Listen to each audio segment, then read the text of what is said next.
आज हम बात करते हैं ट्रांजिस्टर की प्रवर्धन क्रिया क्या होती है।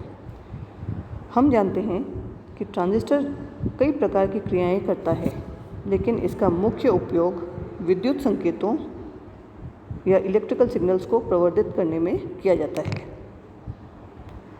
जैसे कि हमने इस चित्र में दर्शाया है, एक हमने संयोजित NPN ट्रांजिस्टर लिया है और इसको एक आधारभूत ट्रांजिस्टर प्रवर्धक परिपथ को प्रदर्शित करता है। ट्रांजिस्टर को सक्रिय क्षेत्र या एक्टिव रीजन में कार्य करने के लिए बायसित किया गया है। एक सिग्नल स्रोत या सिग्नल सोर्स निवेशी परिपथ में तथा लोड प्रतिरोध निर्गम परिपथ में संयोजित किया गया है तथा निर्गम वोल्टता इस लोड प्रतिरोध के समांतर क्रम में प्राप्त की जाती है। जब वोल्टता VEE पर संकेत अध्यारोपित किया जाता है तो उत्सर्जक आधार वोल्टता समय के सापेक्ष परिवर्तित होती है तथा परिणाम स्वरूप उत्सर्जक धारा में भी समय के साथ परिवर्तित होती है। चूँकि संग्राहक धारा उत्सर्जक धारा का फलक होता है, अतः संग्राहक धारा में भी समान प्रकार की परिवर्तन होता है। इस परिवर्तित धारा के लोड प्रतिरोध में प्रवाहित होने के कारण लोड प्रतिरोध के सिरों में मध्य उत्पन्न प्रतिवर्ती वोल्टता निर्गम वोल्टता के रूप में प्राप्त की जाती है। निर्गम वोल्टता संकेत निवेशी वोल्टता संकेत से बहुत अधिक प्राप्त होता है। उत्सर्जक आधार संधि अगर बायसित होने के कारण यह संकेत स्रोत को बहुत कम प्रतिरोध प्रदान करती है। उभयनिष्ठ आधार विन्यास में निवेशी प्रतिरोध 100 ओम तक होता है। संग्राहक आधार संधि पश्च बायसित होने के कारण यह उच्च प्रतिरोध प्रदान करता है। यह प्रतिरोध निर्गम प्रतिरोध 100 किलो ओम से 1 मेगा ओम के परास में होता है। माना कि निवेशी संकेत वोल्टता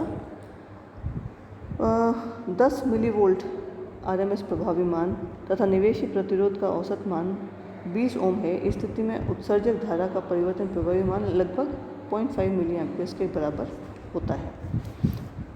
अतः ट्रांजिस्टर की प्रवर्धन क्रिया मुख्यतः इस संकेत धारा को अल्प प्रतिरोध यानी कि लो रेजिस्टेंस प्रतिरोध से उच्च प्रतिरोध हाई रेजिस्टेंस परिपथ में स्थानांतरित करने की क्षमता के कारण होता है।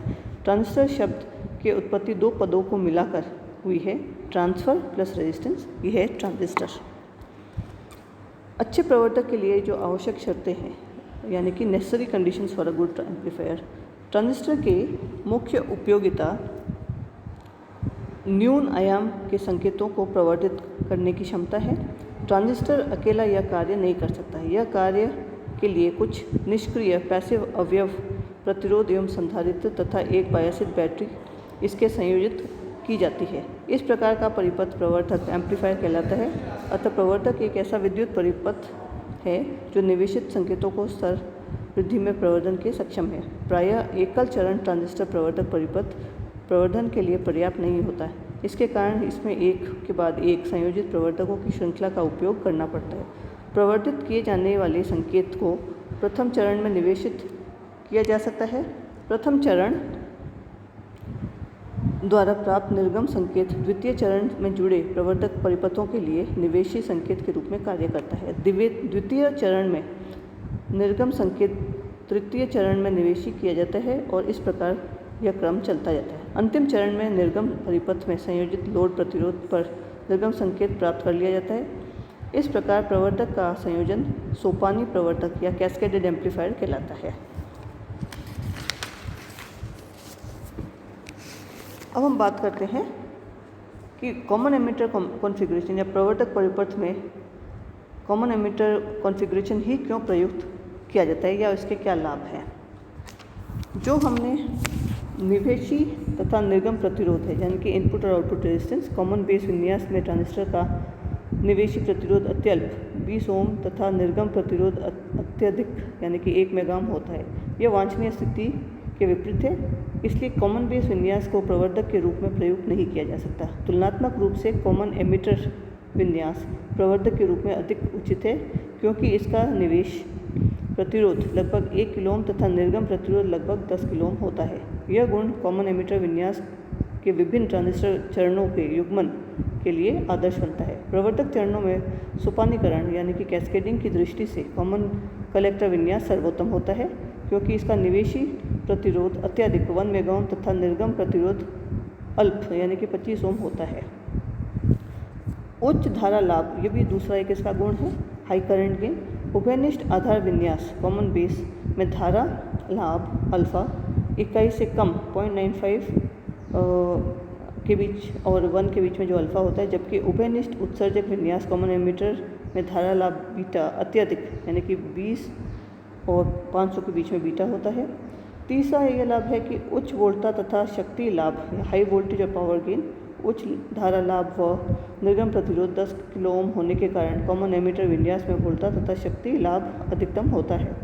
यही ट्रांजिस्टर के उभयनिष्ठ उत्सर्जक विन्यास के प्रवर्धक में प्रयुक्त करने का मुख्य कारण है। अब हम बात करते हैं लोड लाइन की अवधारणा तथा प्रचालन बिंदु या कंसेप्ट ऑफ लोड लाइन क्या होता है। जैसे कि हमने इस चित्र में दर्शाया है, मूलभूत कॉमन एमिटर प्रवर्धक परिपथ प्रदर्शित करता है। यह प्रायोगिक परिपथ नहीं है। प्रायोगिक रूप से हम केवल एक बैटरी का उपयोग संग्राहक तथा उत्सर्जक दोनों संधियों में बायसित करने हेतु करते हैं। इस परिपथ में एनपीएन ट्रांजिस्टर का उत्सर्जक संधि की बैटरी वीबीबी द्वारा बायसित किया गया है। श्रेणी प्रतिरोध आरबी का उपयोग आधार द्वारा कुछ विशेष मानों के लिए सीमित रखने के लिए किया गया है। बैटरी वीसीसी सापेक्षतः उच्च वोल्टता की बैटरी होती है जो संग्राहक और पश्च दिशक बायस प्रदान करती है। संग्राहक परिपथ में जुड़ा प्रतिरोध आरसी लोड प्रतिरोध की तरह व्यवहार करता है। इसके संगत प्रवर्धित वोल्टता प्राप्त की जाती है। बीएस वह निवेशी संकेत है जिसके युग्मन संधारित्र कपलिंग कैपेसिटर C1 द्वारा प्रवर्धक के निवेशी पर आरोपित किया जाता है। संधारित्र C1 केवल एसी संकेतों को प्रवाहित होने देता है, जबकि डीसी संकेत के मार्ग में अवरोध उत्पन्न करता है। डीसी आधार केवल प्रतिरोध आरबी में प्रवाहित होता है, वोल्टा स्रोत वीएस से नहीं। इसी प्रकार संधारित्र C2 डीसी संकेतों को निर्गम टर्मिनलों पर पहुंचने के लिए रोकता है। केवल एसी वोल्टता निर्गम टर्मिनलों पर प्राप्त होता है। प्रवर्धक परिपथ में कार्यक्षमता का परीक्षण डीसी लोड लाइन की सहायता से किया जाता है। हम बात करते हैं डीसी लोड लाइन के बारे में। जैसे कि हमने इस चित्र में दर्शाया है, निष्क्रिय अवस्था कहलाती है। शांत अवस्था में बैटरी वीसीसी लोड आरसी के द्वारा आईसी भेजती है, जिसके कारण लोड प्रतिरोध आरसी पर वोल्टता पतन आईसी होती है और इसकी ध्रुवता हमने इस चित्र में दर्शाई है। शेष वोल्टता ट्रांजिस्टर पर प्राप्त होती है, जिससे वीसीई द्वारा दर्शाया गया है। संग्राहक परिपथ में किरचॉफ वोल्टता के नियम से VCC equal to ICRC plus VCE, तो आईसीआरसी हो जाएगा वीसीसी माइनस वीसीई, तो आईसी का मान हो जाएगा -1/RC वीसीई प्लस वीसीसी/RC। यह सरल रेखा का समीकरण y equal to mx plus c के समान है। अगर हम इसकी तुलना करते हैं तो वीसीई एक्स अक्ष के अनुदिश, आईसी वाई अक्ष के अनुदिश खींचा गया वक्र सरल रेखीय होता है और इसका जो सरल रेखा के ट्रांजिस्टर के निर्गम अभिलाक्षणिक वक्रों के साथ खींचा गया जाए तो ऋणात्मक प्रवणता -1/RC वाली सरल रेखा आईसी अक्ष को वीसीसी/RC पर काटती है। जैसे कि हमने बताया है कि जो प्रदर्शित ऋणात्मक ढाल वाली वह सरल रेखा डीसी लोड लाइन कहलाती है, क्योंकि इसका ढाल आरसी पर निर्भर करता है। इस अवस्था में परिपथ कोई भी परिवर्ती संकेत अर्थात एसी संकेत नहीं होता है। निर्गम अभिलाक्षणिकों पर इस डीसी लोड लाइन को दर्शाने के लिए दो बिंदुओं की आवश्यकता होती है, जिसमें हम इस प्रकार से प्राप्त कर सकते हैं। जब IC equal to 0, VC equal to VCC, यह वोल्टता अनंत वोल्टता या कट ऑफ कहलाती है। अंतक वोल्टता यानी कि कट ऑफ कहलाती है। जब VC equal to 0, IC equal to VCC/RC, यह धारा संतृप्त धारा यानी कि सैचुरेशन करंट कहलाता है। अतः दो बिंदु, संतृप्त बिंदु 0 VCC/RC और दूसरा अंतक बिंदु VCC 0 होंगे। ये दोनों बिंदु हमने इस चित्र में दर्शाए हैं। इस चित्र के अनुसार C विन्यास में निर्गम अभिलाक्षणिक में IC और VCE अक्षों में प्राप्त किए जा सकते हैं। संतृप्त बिंदु सैचुरेशन पॉइंट पर अंतक बिंदु कट ऑफ को जोड़ने पर प्राप्त होते हैं। शांत प्रचालन बिंदु किसे कहते हैं, अब हम उसकी बात करते हैं। प्रवर्धक के रूप में ट्रांजिस्टर को प्रयुक्त करने के लिए ट्रांजिस्टर को सक्रिय क्षेत्र में प्रचालन के लिए बायसित करना आवश्यक है। जहाँ ट्रांजिस्टर उचित प्रवर्धक के लिए नियत वोल्टता लाभ कांस्टेंट वोल्टेज गेन प्रदान करता है। बायसन का तात्पर्य है कि ट्रांजिस्टर की संधियों पर नियत वोल्टता पतन के साथ ट्रांजिस्टर के नियत धारा प्रवाहित करना चाहिए। सामान्यतः संग्राहक धारा IC, आधार धारा IB, संग्राहक उत्सर्जन वोल्टता VCE तथा आधार उत्सर्जक वोल्टता VB बायसन परिपथ द्वारा निर्धारित होता है। जब ट्रांजिस्टर में वांछित वोल्टताओं व धाराओं होती है तब लघु वोल्टता संकेत बिना विरूपण यानी कि डिस्टॉर्शन के प्रवर्धित होता है। सामान्यतः ट्रांजिस्टर निर्गम अभिलाक्षणिकों को सक्रिय क्षेत्र में उपस्थित शांत प्रचालन बिंदु या क्विसेंट ऑपरेटिंग पॉइंट पर कार्य करता है। शांत प्रचालन बिंदु को निर्धारण निवेशी संकेत की अनुपस्थिति में ट्रांजिस्टर की शांत अवस्था में प्रक्रिया करता है। यह प्रचालन बिंदु कहलाता है क्योंकि संकेत की उपस्थिति में IC तथा VC के परिवर्तन इसी बिंदु के आसपास होते हैं। शांत प्रचालन बिंदु को क्यू पॉइंट भी कहते हैं क्योंकि यह VCE-IC वक्र पर यह बिंदु होता है और ट्रांजिस्टर शांत अवस्था में होता है। अब हम बात करते हैं analysis of transistor amplifier using DC load line. Transistor AC संकेतों को प्रवर्धन तभी करता है जब इसकी DC प्रचालन बिंदु समुचित रूप से तय है। Q बिंदु प्राथमिकता से अभिलाक्षणिकों के सक्रिय वक्र एक्टिव रीजन के मध्य में होना चाहिए। यह ट्रांजिस्टर के द्वारा संकेतों में उचित प्रवर्धन में अर्थात तरंग रूप में विकृत किए बिना सहायक होता है। शांत स्थिति में आधार धारा का एक नियत DC मान होता है। इसका निर्धारण Q बिंदु से किया जाता है। जैसे कि हमने इस चित्र में दर्शाया है, प्रवर्धक परिपथ में AC संकेत निवेश करें तो संकेत वोल्टता में परिवर्तन के साथ आधार वोल्टता व आधार धारा में परिवर्तित होता है। आधार धारा में परिवर्तन के साथ हम जानते हैं कि तत्लाक्षणिक प्रचालन बिंदु भी DC लोड लाइन के अनुदिश बदलता है। अतः संग्राहक धारा में वोल्टता के तत्लाक्षणिक मान भी निवेशी संकेत के अनुसार बदलते हैं। ट्रांजिस्टर की प्रवर्धन क्रिया के कारण संग्राहक वोल्टता में परिवर्तन निवेशी संकेत में परिवर्तन के कई गुना होती है। संग्राहक वोल्टता में परिवर्तन संधारित्र C2 की सहायता से निर्गम टर्मिनल में पहुंचता है तथा निर्गम वोल्टता निवेश की तुलना में कई बार प्राप्त होता है। अब हम बात करते हैं तापीय स्खलन के बारे में या थर्मल रनवे। यदि संग्राहक आधार संधि का ताप बढ़ता है तो संग्राहक क्षरण धारा कलेक्टर लीकेज करंट भी बढ़ता है। क्योंकि हम जानते हैं IC = beta IB plus beta plus 1 ICBO, तो IC को हम लिख सकते हैं बीटा IB प्लस ICO। अतः संग्राहक धारा IC के मान में भी ICBO के साथ वृद्धि होगी।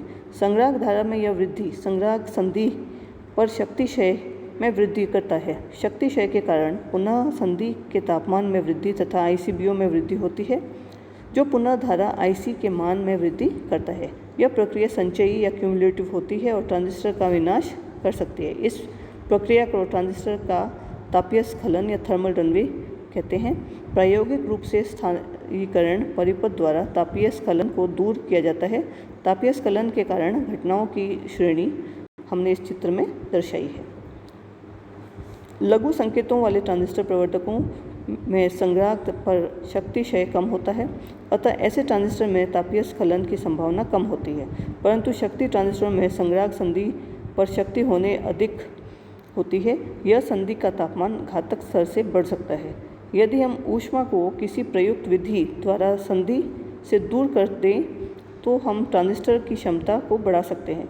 यह स्थिति एक धातु की चादर जो ऊष्मा सिंक कहलाती है, इसका प्रयोग करने से प्राप्त की जा सकती है। ट्रांजिस्टरों के साथ ऊष्मा सिंक का संयोजन कर वातावरण को ऊष्मा स्थानांतरित करने वाले क्षेत्रफल को बढ़ाया जा सकता है।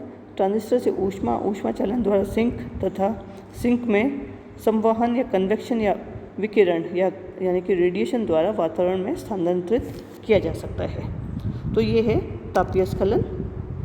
अब इसके बाद में हम यहाँ पे अपना लेक्चर समाप्त करते हैं। धन्यवाद।